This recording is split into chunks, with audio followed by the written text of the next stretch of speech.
Hey guys, Aaron here.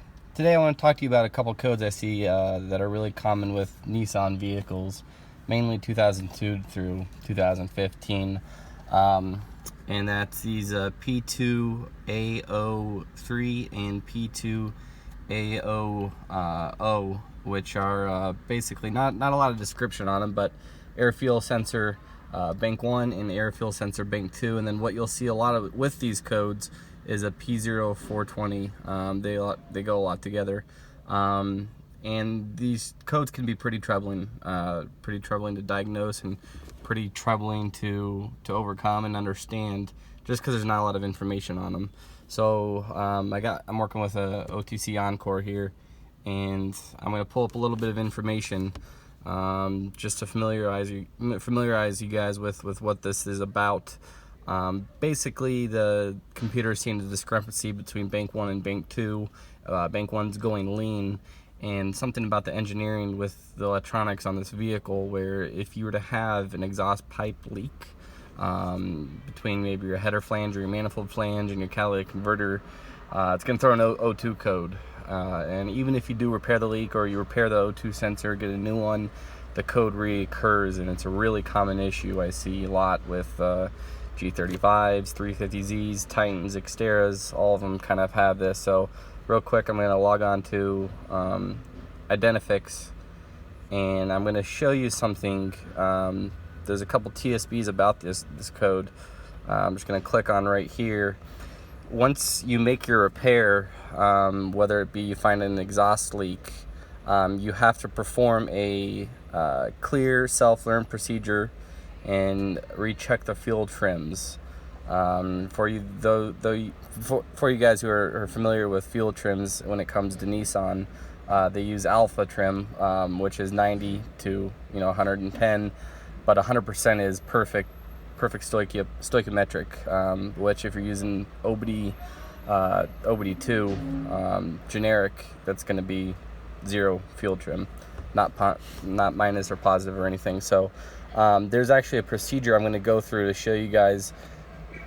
When you do make a repair for these codes, you have to do a self-learn clear procedure, or else, even if you are correct with the O2 sensor, replacing it, or the exhaust leak, the code will reappear, even though it's fixed technically. So kind of frustrating. So I'm going to go over this procedure real quick to show you guys what to do, and here it is. Alright, so what you're going to do is start the vehicle and let it idle until it's 158 degrees Fahrenheit or more. So you're going to have to get it up to operating temperature, let it idle, let the car get hot, let the truck get hot, normal operating temperature, and then what you're going to do after that is clear all your engine codes. So go ahead, just clear the code.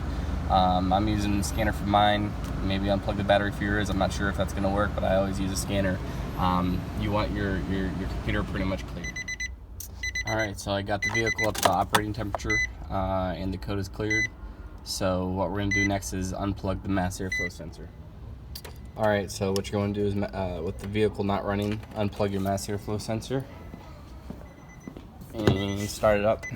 And what you're going to do is wait for the check engine light to illuminate. And there we go. Once you have it running for 5 seconds, go ahead and shut it off and plug in your mass airflow sensor. Alright, so what we're going to do is turn your ignition back on, and what we need to do is confirm that we have P0102 and P0113 up. Those are your mass airflow sensor codes. Go ahead and clear those. Clear the codes and recheck to see if there's anything existing, which there shouldn't be. Once you've done that, you have clearing the self-learn data out of the computer, and if you have properly diagnosed P2 or P0203 or P0230, then it shouldn't come back. So hope this has helped. I know, especially for me, I've pulled my hair out a couple times trying to diagnose these issues, and it's just something funky. One other thing, if you do have a bidirectional scanner such as this, you don't need to do that funky unplug the mass airflow sensor, plug it back in, clear the codes, get it up to operating temperature. Depending on what brand scanner you have, you should be able to clear the self-learned data from your scanner, which is nice. And I believe mine actually does have that. And there you go.